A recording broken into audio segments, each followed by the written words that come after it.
Chapter 3. No alarm was needed. Dasha entered the room at exactly 5 in the morning and called out softly. Aristarch Sergeyevich, time to wake up. The old man opened his eyes. Outside the window, it was still dark. He struggled to sit up and stretched. His back ached. His companion had already prepared breakfast, semolina porridge, a salad, and sweetened tea.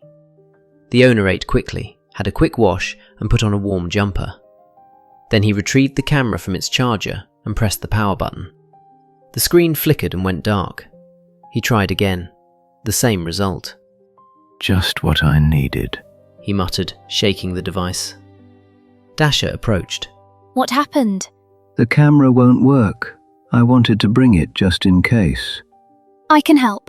My eyes have standard optics. If 20 megapixels is enough, I can save the images in my memory and upload them to your computer later. Should he take her along?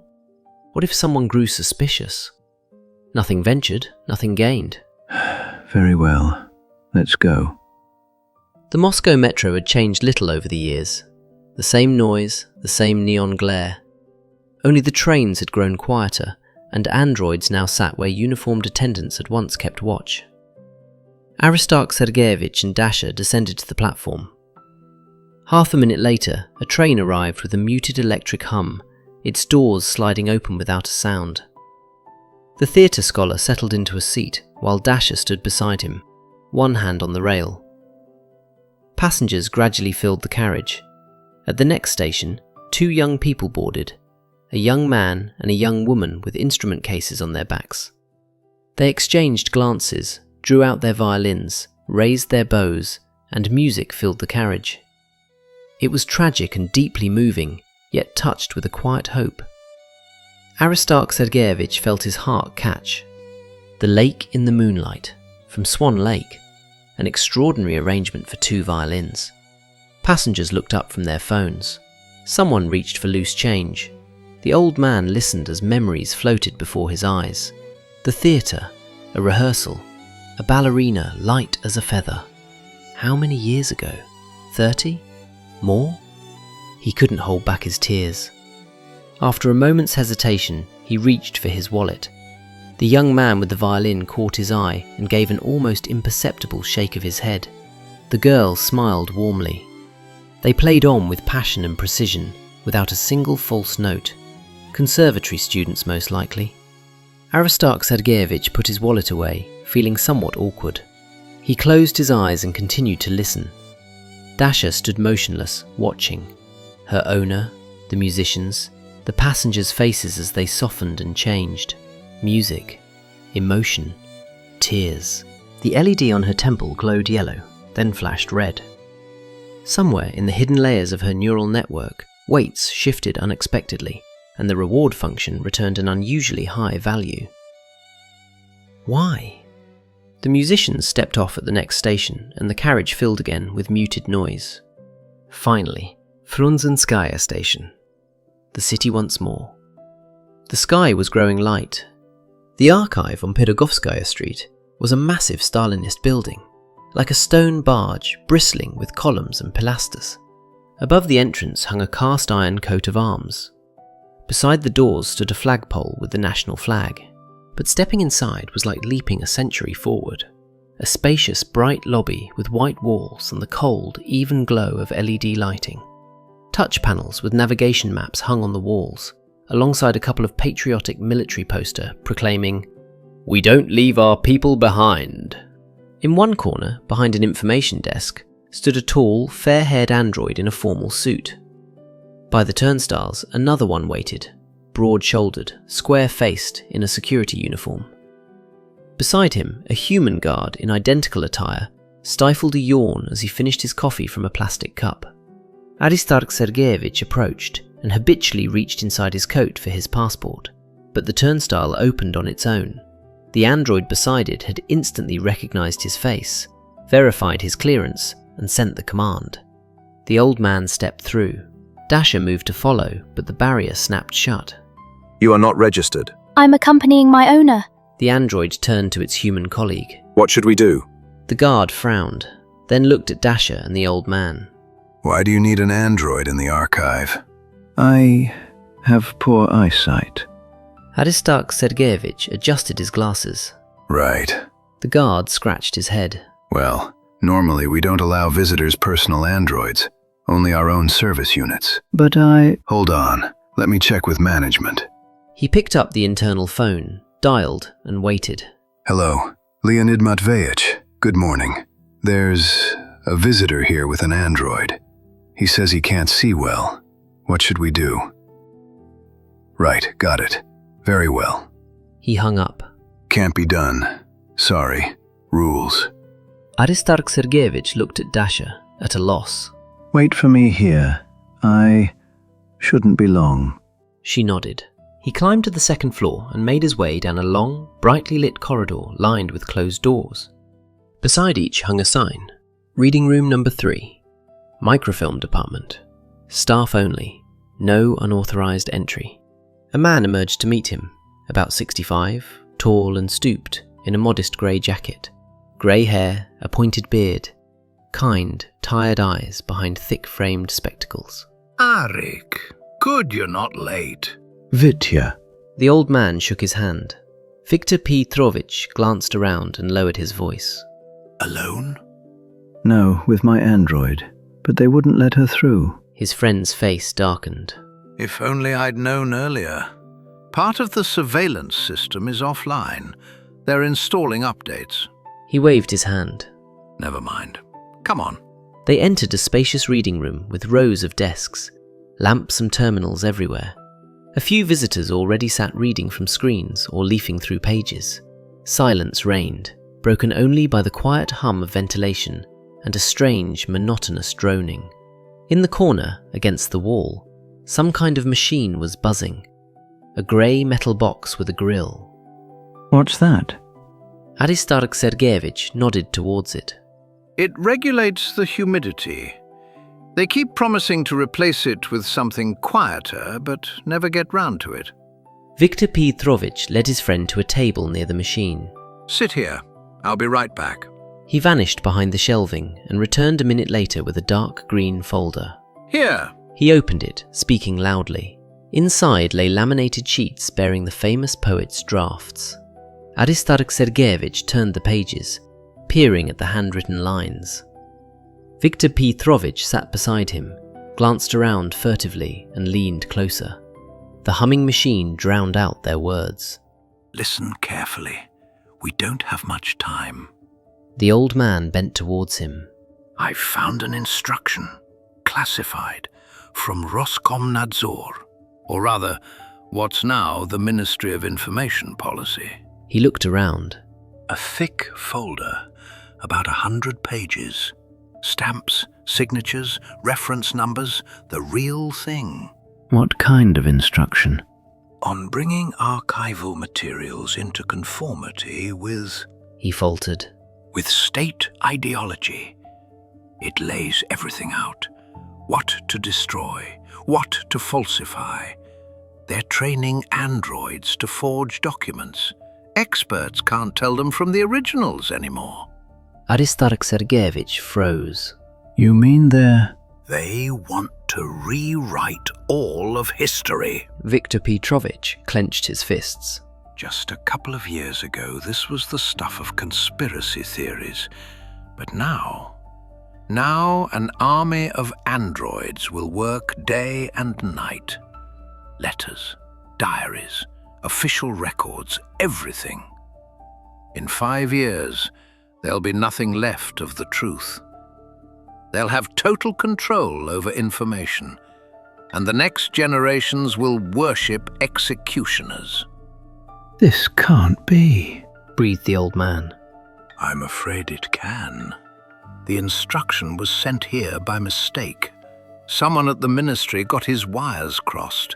Don't even think of requesting it. The computer would immediately report who tried to access it. But I know where it's kept. In storage, shelf 47B, though they'll come to collect it soon. Don't doubt that for a moment. What can we do? There's someone I trust, Sasha. He's worked here as a guard for 10 years. They're letting him go soon, replacing him with an android, naturally. He desperately needs the money. I took a chance and asked. He agreed to help. He can disable the cameras in the corridor and one sector of the storage for a few minutes. That should be enough to get in, photograph the document, and get out. How much? Asked Aristarch Sergeyevich, his heart sinking. He's taking a huge risk. 50,000, no less. The old man closed his eyes. Nearly 2 months of his pension. You must be joking. Viktor Petrovich sighed heavily.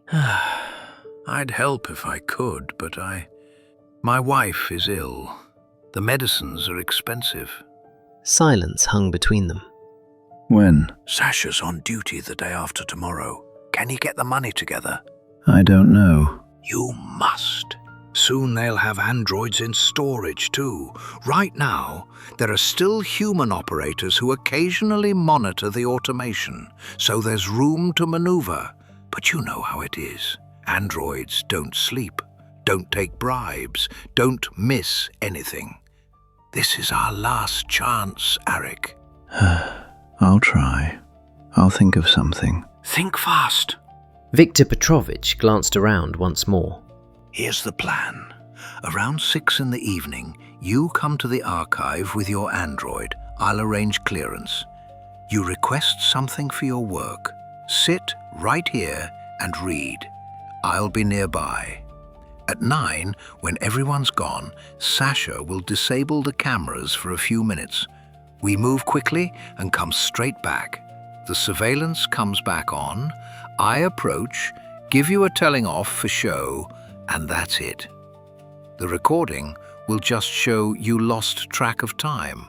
Happens to the best of us. And if I don't make it in time? Then it's over. The end. They fell silent. The machine's droning filled the air. Right then, have a read while you're here. What, did I go to all that trouble for nothing? He rose, clapped his friend on the shoulder, and walked away. Aristarch Sergeyevich sat staring at the pages with unseeing eyes. He stayed a while longer, for appearances, then got up, returned the folder to the desk, and trudged towards the exit. He and Dasha emerged onto the street. It was late morning now. The sun hung above the rooftops. They walked in silence. Aristarch Sergeyevich was lost in thought. 50,000 rubles. Where on earth did he find that? They turned onto a wide avenue, and there, suddenly, lay a square with new monuments. The sun broke through the clouds, and a bright ray fell upon the freshly cast bronze. Tourists posed cheerfully before the statues. A figure in a long kaftan holding a staff. A stern, bearded face. One hand raised in an imperious gesture. At the base lay a marble plaque. Dasha read, To Ivan Vasilievich, Grand Sovereign of all Russia. She immediately queried the public database for more information. Ivan IV Vasilievich, 1530 to 1584, formerly called the Terrible. A great Russian ruler, united the Kazan and Astrakhan lands with Russia, initiated the expansion into Siberia, established the Oprichnina, a special force to protect the state from traitors and internal enemies, strengthened Tsarist authority. His reforms laid the foundations for Russia's future greatness. Further on stood another monument. A man with a heavy moustache, wearing a military tunic, one hand raised in greeting, a stern, weighty gaze. Beside it, another plaque. To Joseph Vissarionovich Stalin, leader of nations, creator of a great power. She queried the database again. Joseph Stalin, 1878 to 1953, outstanding statesman, General Secretary of the Central Committee of the Communist Party, oversaw industrialization and collectivization, wisely led the nation during the Great Patriotic War, defeated fascism. Under his leadership, the USSR became a superpower, strengthened state security, suppressing the activities of enemies of the people. Dasha processed the data and turned to Aristarch Sergeyevich. He stood motionless, staring at the statues. His hands had clenched into fists. Aristarch Sergeyevich, Is something wrong? She asked innocently. He wanted to speak, but no words came. He wanted to tell her everything. How the oprichniki had burst into homes, torturing and killing with impunity. About the Novgorod massacre, with its thousands dead and the city laid waste. How the Tsar, in a fit of rage, had killed his own son. About the millions who perished in Stalin's camps. About the famines, deliberate, man-made. About the executed scientists, writers and directors. About Meyerhold. He wanted so desperately to tell the truth, but he couldn't. Not here, on the street, where any passerby might hear and report him. He couldn't. You wouldn't understand. He turned and walked away, faster, away from this place. Dasha hurried after him. They descended into the metro in silence. As ill luck would have it, the escalator at their exit had broken down. They had to climb on foot. Halfway up, the old man stopped and leaned against the handrail. His face had gone grey. His breathing was laboured. Aristarch Sergeyevich, do you need to sit down? No, He waved her off. I'm just tired. Let's go. Dasha called up a map on her internal display. The usual route would take 23 minutes. Through the courtyards and along a footpath beside the old park. 15. It's shorter this way. She pointed. They turned off the main road and made their way down narrow streets, past grey buildings with dark courtyards. Beyond a tall fence lay the park, but the rusty gates were chained shut. Dasha checked her map. There should be a path here. There was, but behind new sections of fencing that hadn't been there before. No way through. The maps are out of date. I'm sorry. Never mind. We'll go round. They walked on along the fence, a patch of wasteland, an abandoned playground, swings without seats, a bent and twisted slide. Then, around the corner, 4 figures emerged. Young men, about 20, tracksuits and trainers. They blocked the way. Well, well. The one with the bat sneered. Look at Grandad here, living it up, out strolling with his doll. Please step aside. Leave us alone. Leave us alone! One of them, in a black hoodie, mocked his tone. These things took all the jobs. They told my sister, an android's cheaper. She studied for 3 years to be a nurse. Dasha stood perfectly still. It's not my fault. Employers make those decisions. Shut it, Tin Can. Snarled the third, stocky, shaven-headed. Aristarch Sergeyevich took a step back. I'm an old man. She simply helps me. Helps! The one with the bat gave a bitter laugh. And who's going to help me? I trained for 2 years as a lathe operator. Tossed out on my ear. They brought in the androids. They don't sleep, don't eat, don't complain. That's your justice. He stepped towards Dasha and raised the bat. Stop! The bat came down with a whistle onto her forearm, a dull crunch. Dasha swayed, but kept her feet. The old man rushed to help. Hold the old codger! Ordered the leader. 2 of them grabbed the old man by the arms. He struggled to break free, but in vain. The android girl could see that her owner was in danger, and somewhere deep within her primary neural network, a thought flickered. In such circumstances, fighting back would be more than justified. The behavioural algorithm rejected this idea at once, but did at least allow her to call the police. Dasha connected and sent a distress signal. Fortunately, network coverage in Moscow was nearly complete. Watch what happens to your doll now. A second blow, to her side. Dasha doubled over. A third, to her leg. She fell to one knee. Stop it! Cried Aristarch Sergeyevich, thrashing in their grip. She hasn't done anything to you. The one in the hoodie kicked her. She fell onto her back. He struck her face, once, twice, in the same spot. A crack appeared across her cheek. Purple liquid spurted out. Look! It's leaking! He cackled. The stocky one stamped down on her hand. Something crunched. Dasha didn't scream. She only watched them in silence. He raised the bat again. No! Aristarch Sergeyevich screamed in a voice not his own. Leave her alone, you bastards! The young man faltered, clearly not expecting such a cry, but drew back to swing again. And then In the distance, a siren wailed.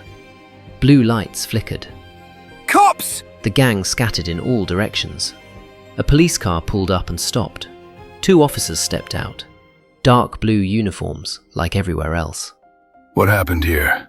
Asked the senior one, heavyset with a moustache. Aristarch Sergeyevich dropped to his knees beside Dasha. They attacked us. Beat her.